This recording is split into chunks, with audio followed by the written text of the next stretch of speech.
تو اسی طرح خوب اچھی طرح سمجھ لو، معبود سے بھی خاص قسم کی محبت کی جاتی ہے۔ وہ محبت میں آپ معبود یعنی اللہ کے ساتھ کسی کو شریک نہیں کر سکتے، اس میں اللہ کے ساتھ کسی کو شریک نہیں۔ وہ کون سی محبت ہے؟ وہ اس محبت کی بنا یہ ہے کہ اللہ وہ ذات ہے جو علی کل شیء قدیر اور علم اس کا کامل،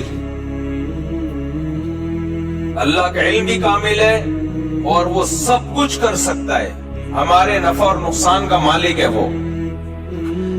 تو آپ سمجھ لو کہ اللہ سے بھی محبت جس میں شرکت جائز نہیں ہے، وہ والی محبت ہے جو عابد کو معبود سے ہوتی ہے، جو عبادت کرنے والے کو اس سے ہوتی ہے جس کی عبادت کی جائے۔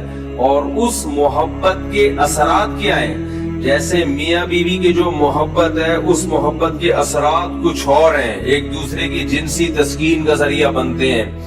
ماں اور باپ سے جو محبت ہوتی ہے، اس محبت کے اثرات کچھ اور ہیں، ماں کے قدموں میں بیٹھنے کا دل کرتا ہے، ماں کی گود میں سر رکھ کے سونے کا دل کرتا ہے۔ باپ سے جو محبت ہوتی ہے اس کے اثرات کچھ اور، اس کی تعظیم کا دل کرتا ہے، اس کی رسپیکٹ کا دل کرتا ہے۔ تو ہر ایک کی محبت الگ ہوتی ہے۔ اپنے بچوں پہ جب محبت ہوتی ہے، اس محبت کے اثرات کچھ اور ہوتے ہیں، ان کو پیار کرنے کا دل کرتا ہے، ان کو کھلونے دے کے بہلانے کا دل کرتا ہے، ان کے سامنے شکلیں بگاڑ کے ان کو ہنسانے کا دل کرتا ہے، ان کے کہہ کے سننے کا دل کرتا ہے، ان کے لیے پراپرٹی جائیدادیں بنانے کا دل کرتا ہے، ان کے مستقبل کو سوچنے کا دل کرتا ہے۔ تو اسی طرح خوب سمجھ لو کہ اللہ سے جب محبت ہوتی ہے، اس کی عبادت کا دل کرتا ہے، اور عبادت کا جزو اعظم ہے دعا۔ اللہ کرے یہ بات اچھی طرح سمجھ میں آ جائے، اس کو پکارنے کا دل کرتا ہے کہ مصیبت میں کس کو پکارا جائے گا؟ اس اللہ کو، کسی اور کو نہیں پکاروں گا، اعتماد صرف کس پہ کروں گا؟ اس اللہ پہ۔ یہاں پھر وہ لوگ مشرکین بولتے ہیں کہ اللہ کے علاوہ نہیں تم پکارتے، پولیس کو نہیں پکارتے ہیلپ لائن میں؟ ہے بھائی، تم جب سمندر میں ڈوب رہے ہوتے ہو تو ہیلی کاپٹر وہ ریسکیو ٹیم کو نہیں پکارتے؟ بھائی یہاں پکار کا مطلب وہ پکار جو اسباب سے ہٹ کرو۔ ہمارے معبود کو اللہ کے پاس یہ طاقت ہے کہ جب سارے اسباب فیل ہو جائیں تو وہ ان ناکامی کے نقشوں میں کامیابی پیدا کر سکتا ہے، اور ناکامی کا کوئی سبب بھی نہ ہو، کامیابی کے نقشوں میں ناکامی پیدا کر سکتا ہے۔ وہ کچھ کرنے کے لیے کسی سبب اور لاجک کا محتاج نہیں ہے۔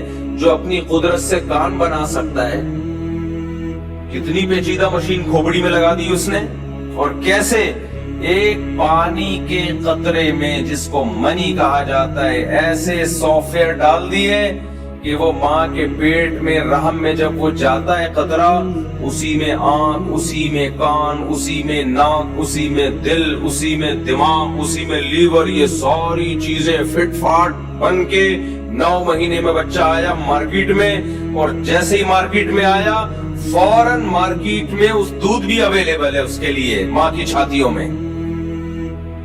اتنا تو دنیا کی کوئی گورنمنٹ بیدار نہیں ہوتی۔ اس سے پتہ چلتا ہے علی کل شیء قدیر۔ پہلی دفعہ اس نے کلمہ کن کی طاقت سے کائنات کو بنایا، اس کے بعد اسباب میں جکڑ دیا اس نے۔ اب ایک اسباب کے تحت کائنات چل رہی ہے، پہلی مرتبہ کچھ بھی نہیں تھا، کن بولا اور سب کچھ ہو گیا۔ بغیر باپ کے عیسیٰ ابن مریم کو پیدا کیا، بغیر ماں اور بغیر باپ کے آدم کو پیدا کیا۔ تبھی تو سائنسدان پریشان ہے، اللہ کی قدرت کا انکار کرنے کے لیے بندر کے کھاتے میں ڈال دیا اس کو، بندر سے پیدا ہوئے۔ پھر ان سے پوچھو بندر کس سے پیدا ہوا؟ وہ فلاں سے پیدا ہوا۔ وہ کس سے پیدا ہوا؟ وہ فلاں سے پیدا ہوا۔ پھر ہوتے ہوتے ہوتے ایک سیل کی طرف آتے ہیں، یہ کیسے پیدا ہوا؟ یہاں کے گاڑی پنچر، یہ کیسے پیدا ہوا؟ پنچر۔ چلو اس کے بھی کوئی لاجک بنا لو، یہ ایسے پیدا ہوا۔ تو یہ بھی تو کسی چیز سے بنا ہے, وہ کس سے پیدا ہوئی؟ کائنات کی پہلی اکائی کیا ہے؟ یہاں کے سارے ملحد پنچر ہو جاتے ہیں, کسی کے پاس کوئی جواب نہیں ہے. پھر الٹا ہم پہ اعتراض کرتے ہیں, کہہ رہے ہیں اچھا یہ کائنات اگر خود سے نہیں پیدا ہوئی تو پھر خدا خود سے کیسے پیدا ہو گیا؟ اور بھائی اس کائنات کو ہم جانتے ہیں, یہ خود سے یہاں کچھ بھی نہیں ہوتا. خدا کو ہم اس کی حقیقت اور ماہیت کو نہیں جانتے, تو دونوں میں سے ایک کو تو فرض کرنا پڑے گا, یا تو یہ کائنات خود سے ہے ہمیشہ سے, یا بنانے والا ہمیشہ سے ہے. فزکس کے سارے لاز اس کائنات پہ اپلائی ہوتے ہیں, اور سارے لاز, سارے قوانین کہتے ہیں یہاں خود بخود کچھ بھی نہیں ہوتا. تو یہ بن کیسے خود بخود گئی؟ وہ فزکس کے جو قوانین ہیں وہ خدا پہ تھوڑی اپلائی ہوتے ہیں, وہ مخلوق تھوڑی ہے, وہ تو ہماری عقل سے بالاتر ہے.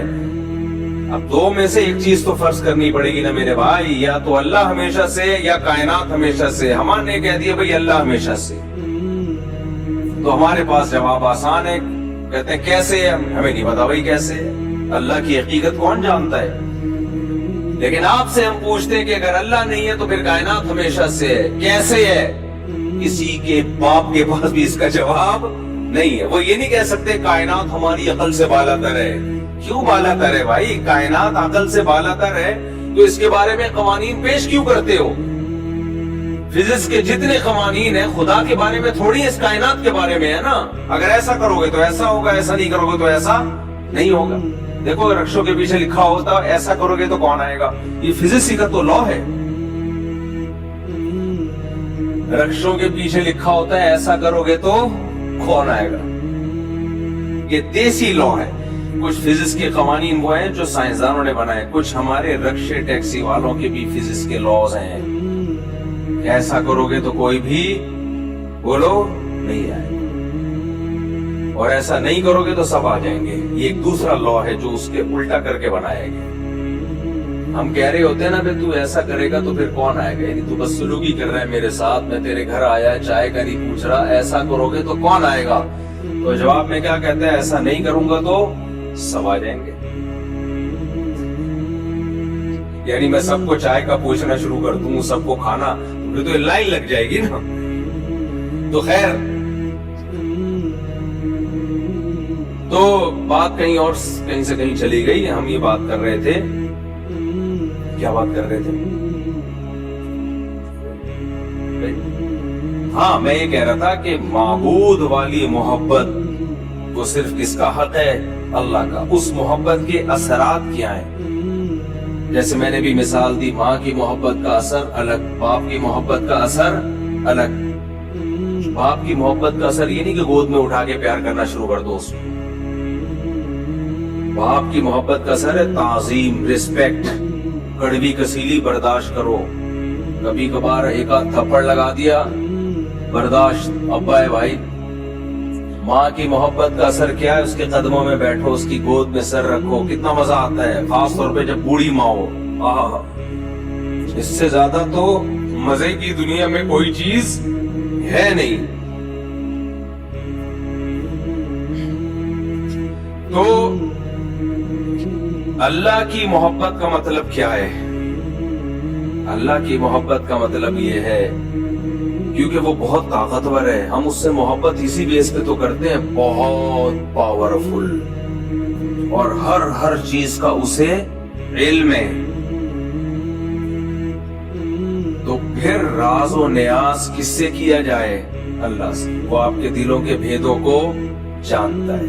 کوئی پریشانی ہو سب سے پہلے کس کا دروازہ کھٹکھٹایا جائے؟ اللہ کا.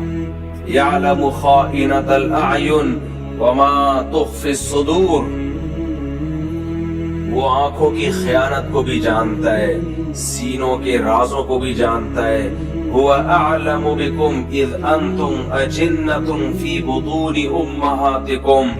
جب تمہاری ماں تمہیں نہیں جانتی تھی, ماں کے پیٹ میں تھے تم, وہ اس وقت سے تمہیں جانتا ہے. تم سے محبت کرتا ہے ماں سے بھی 70 گنا زیادہ.